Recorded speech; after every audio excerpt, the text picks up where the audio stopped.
Well, I guess it's pretty certain that many of us will be infected with the coronavirus, officially titled COVID-19.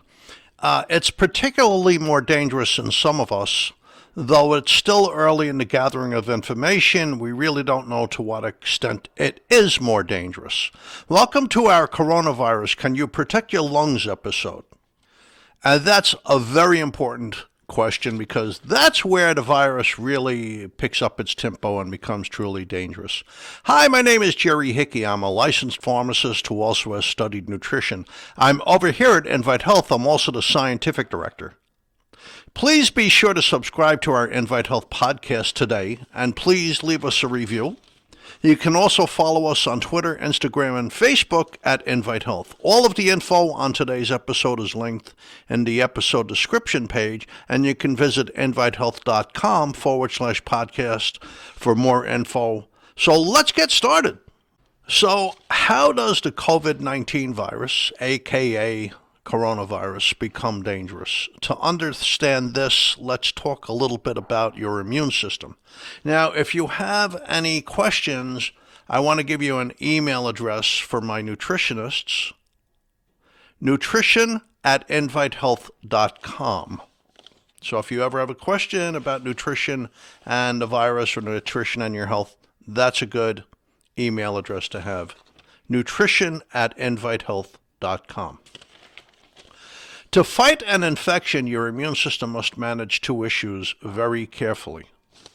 The response to the infection has to be the proper force. With the proper force, it needs to be a strong enough response, and it has to be directed at the appropriate target. If your immune system isn't directed appropriately, bad things happen. For instance, an autoimmune disease like rheumatoid arthritis or systemic lupus erythematosus, an allergy like a lethal overreaction to eating a peanut. So when fighting an infection, the response must not be too weak or the infection becomes dangerous. If the response is too strong, that's also dangerous because your body can suffer with collateral damage. So how does this happen? The way collateral damage can occur is if the immune system response is too exaggerated because of the release of too many signals that trigger inflammation. The different parts of your immune system are always communicating with one another. The immune system communicates by using chemical messengers. They're called cytokines. This is very important. Some cytokines increase inflammation, while other cytokines decrease inflammation. If too many of the cytokines that trigger inflammation, we would call that pro-inflammatory cytokines, are released, especially one called IL-6, which is short for interleukin-6, you could develop what's called a cytokine storm. Let's go to a quick break. When I come back, I'll explain what a cytokine storm is, because this is how many viruses, or some viruses that do become dangerous, truly become dangerous. We'll be right back.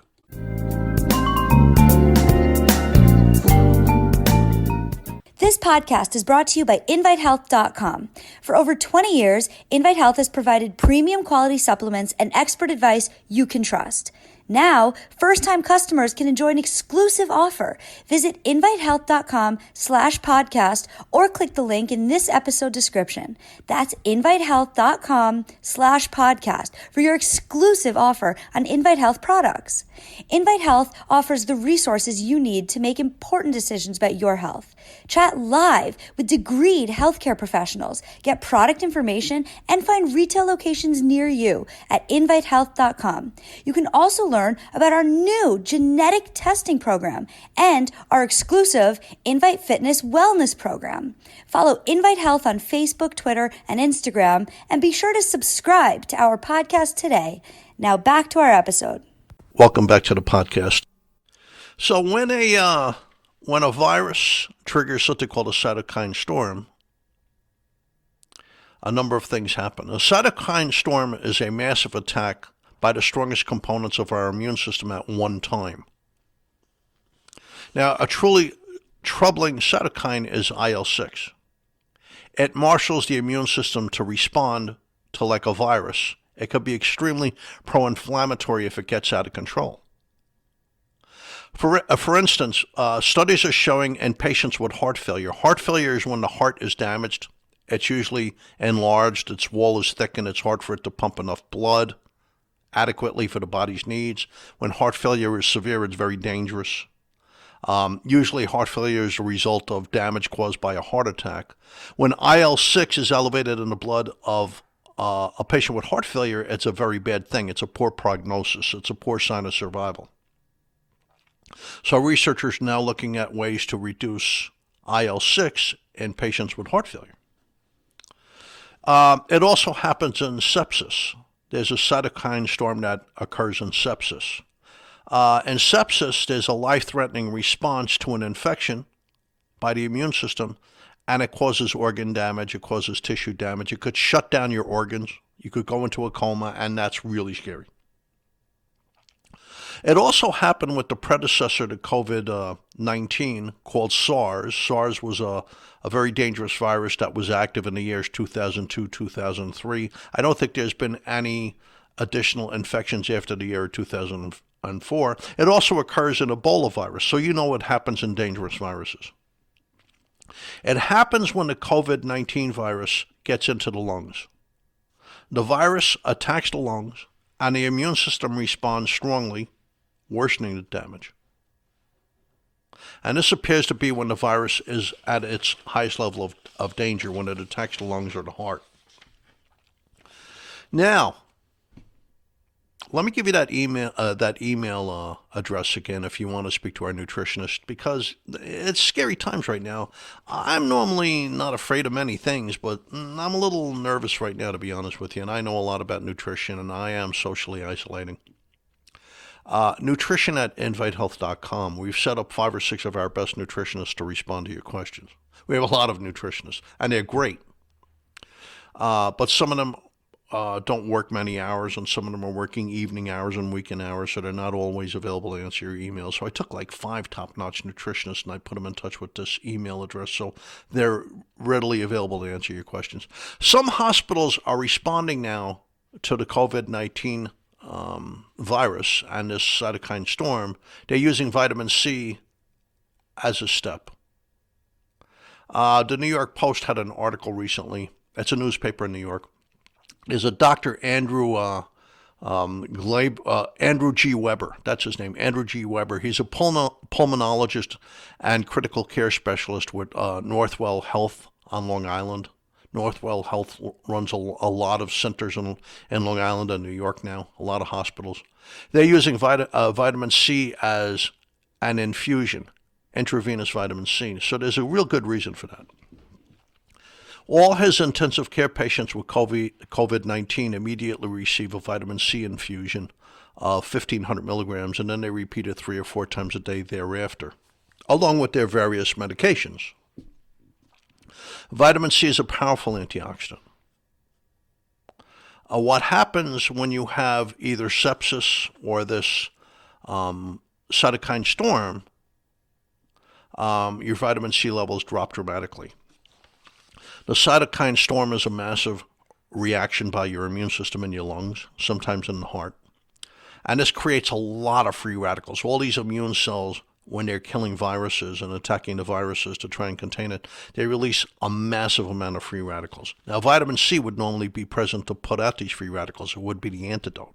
But since it's not there, the free radicals are working haphazardly.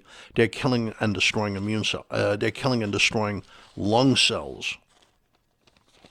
So by giving the infusion of vitamin C at 1,500 milligrams per intravenous infusion, that's restoring antioxidant levels. That's quenching the free radicals. That's helping preserve and protect the cells of the lungs. Now, you can get vitamin C orally, tablets and capsules.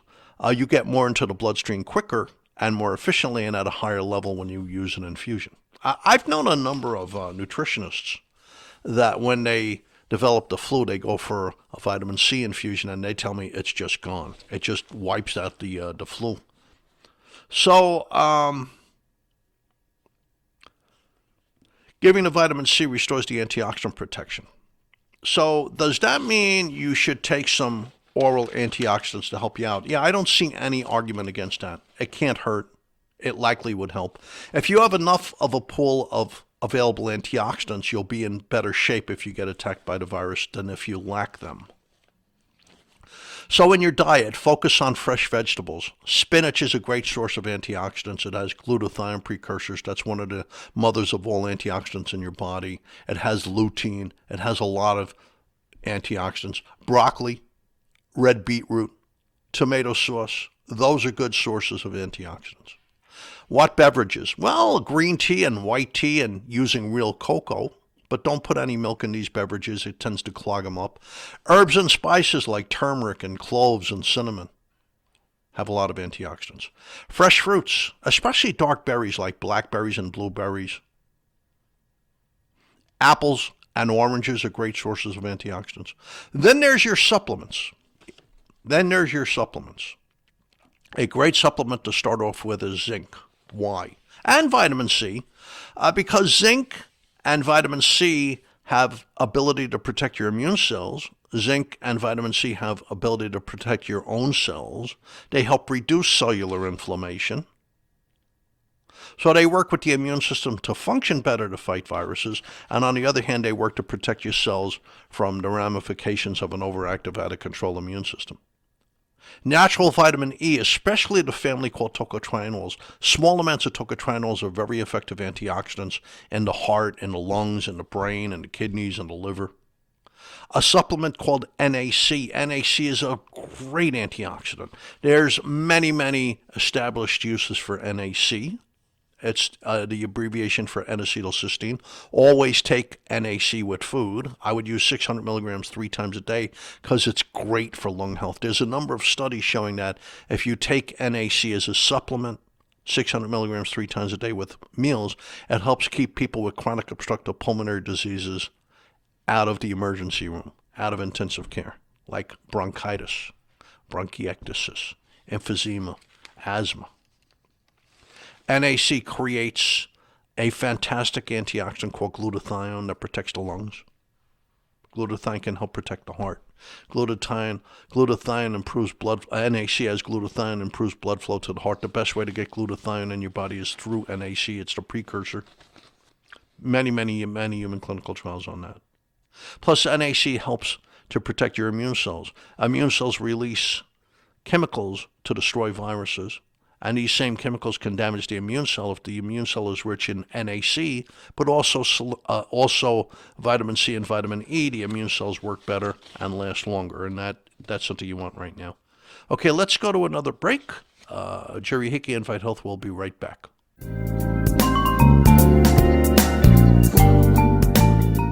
This podcast is brought to you by InviteHealth.com.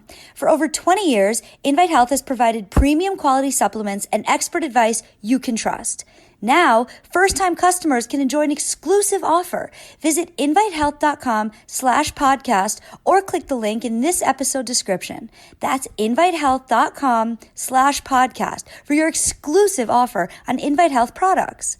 Invite Health offers the resources you need to make important decisions about your health. Chat live with degreed healthcare professionals, get product information, and find retail locations near you at invitehealth.com. You can also learn about our new genetic testing program and our exclusive Invite Fitness Wellness program. Follow Invite Health on Facebook, Twitter, and Instagram, and be sure to subscribe to our podcast today. Now back to our episode. Welcome back to the podcast. Now I'd like to talk about something near and dear to my heart, inhibitors of interleukin-6. I mentioned to you before that certain cytokines, you get the cytokine storm that's destroying the lungs in some of these patients. Certain cytokines, when they're released, wreak havoc in the lungs. There are some natural things that inhibit cytokines. Resveratrol is a natural inhibitor of interleukin-6. First of all, there's studies on resveratrol for the lungs. Resveratrol was discovered decades ago. They believe it's part of the French paradox. You know, the French tend to have a glass of wine twice a day with lunch and dinner. They get resveratrol in conjunction with its partners, quercetin and grapeseed extract.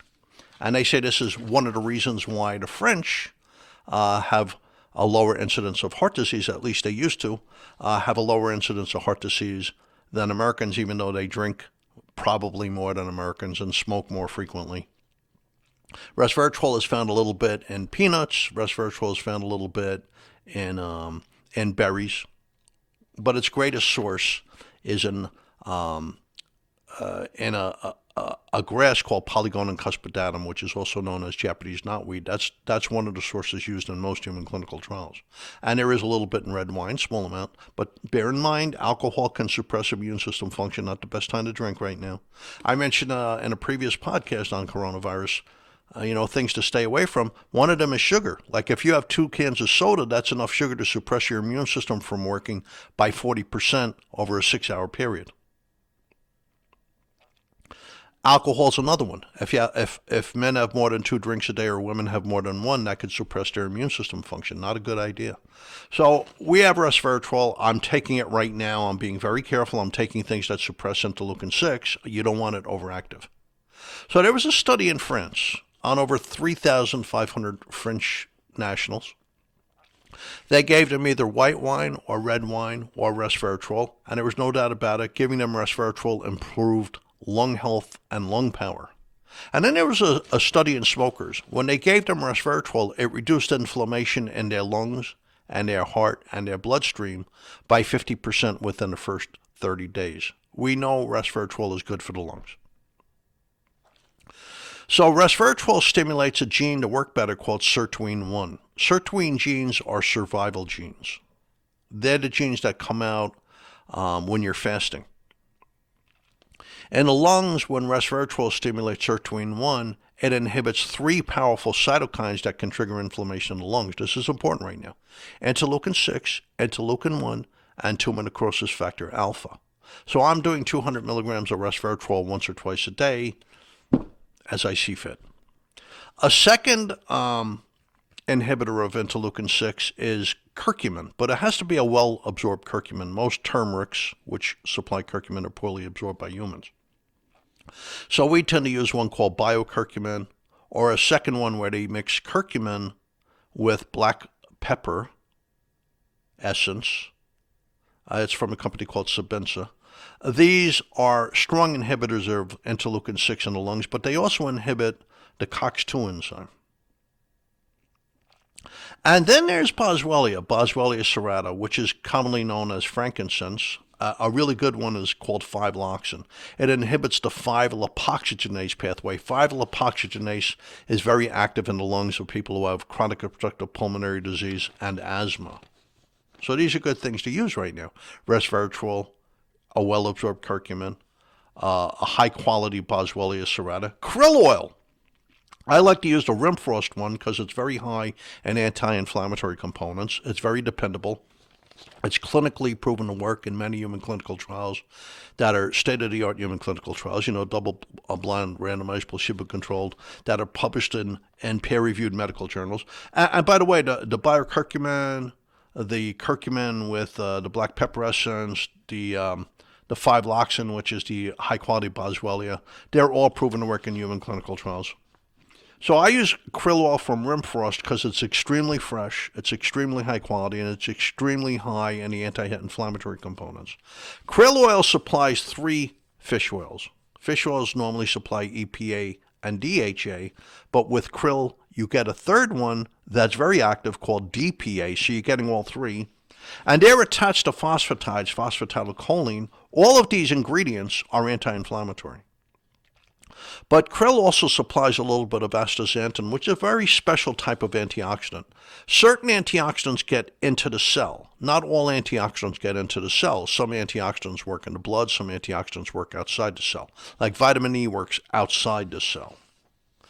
Astaxanthin, like vitamin C, gets into the cell, and it helps protect the cell from the inside out. So krill oil, if it's a good one like the Rimfrost, supplies a decent amount of astaxanthin, supplies the EPA, DHA, DPA, and phosphatidylcholine. All of these work together to inhibit tumor necrosis factor alpha in the lungs, interleukin-6 in the lungs, but also reducing HSCRP, which is a proxy for inflammation. We know this stuff works.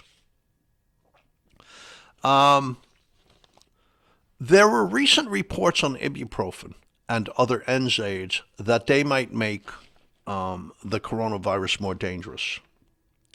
Now, this came out of some French health authorities. It was repeated by the World Health Organization. I want to give you my feeling on that because a lot of doctors are saying this, they're very skeptical about that. It's not proven by any means. However, when you take drugs like ibuprofen and celecoxib and naproxen sodium, these are drugs commonly used for inflammation and pain and arthritis, but they could be used for fevers too, so people are reaching for them. The problem with them is they mess with your heart health and they increase your blood pressure. And increased blood pressure is one of the conditions that seems to make the COVID-19 virus more dangerous. So I'm not on board with using these drugs. I'm not using them. By the way, right before I started taping this podcast, I got a phone call from a doctor I know out in the West Coast. And he said in Lenox Hill Hospital in New York City, they're reporting using hydroxychloroquine in their patients with severe COVID-19 infections, coronavirus infections. And they're saying since they've used that, the patients are doing much better. They've had no mortality from the COVID-19. Of course, things are developing. So it seems that the hydroxychloroquine, the generic Plaquenil that the president was talking about a week or two ago, really does have an impact on this virus. And I have to tell you, recently I had a meeting personally with a very prominent rheumatologist who knows an intense amount about the immune system. And he believes that chloroquine will work because it inhibits interleukin-6 in the lungs. So what they're saying at Lenox Hill, they're seeing that the chloroquine is helping, the dihydroxychloroquine, the Plaquenil, is helping to fight the virus and inhibiting the virus, and at the same time it's protecting the lungs in these patients. The same rheumatologist who teaches rheumatology, by the way, and lectures frequently to established medical doctors in rheumatology and immunology, he also told me he suspects all the antiviral drugs will work. He said the problem with the report from China where the antiviral drugs weren't working is the patients had progressed too far already. They were too advanced with the disease. Their lungs were already getting destroyed. They were already in the hospital for several weeks. So, once again, let me give you out that email address if you want to contact our nutritionist, including me, nutrition@invitehealth.com. My name is Jerry Hickey. Thank you for tuning into the Invite Health Podcast. You can find all of our episodes for free wherever you listen to your podcast or by visiting invitehealth.com/podcast. And please subscribe today. Please leave us a review. You could follow us on Facebook, Twitter, and Instagram at Invite Health. We'll see you next time on another episode of our Invite Health Podcast. And thank you so much for listening.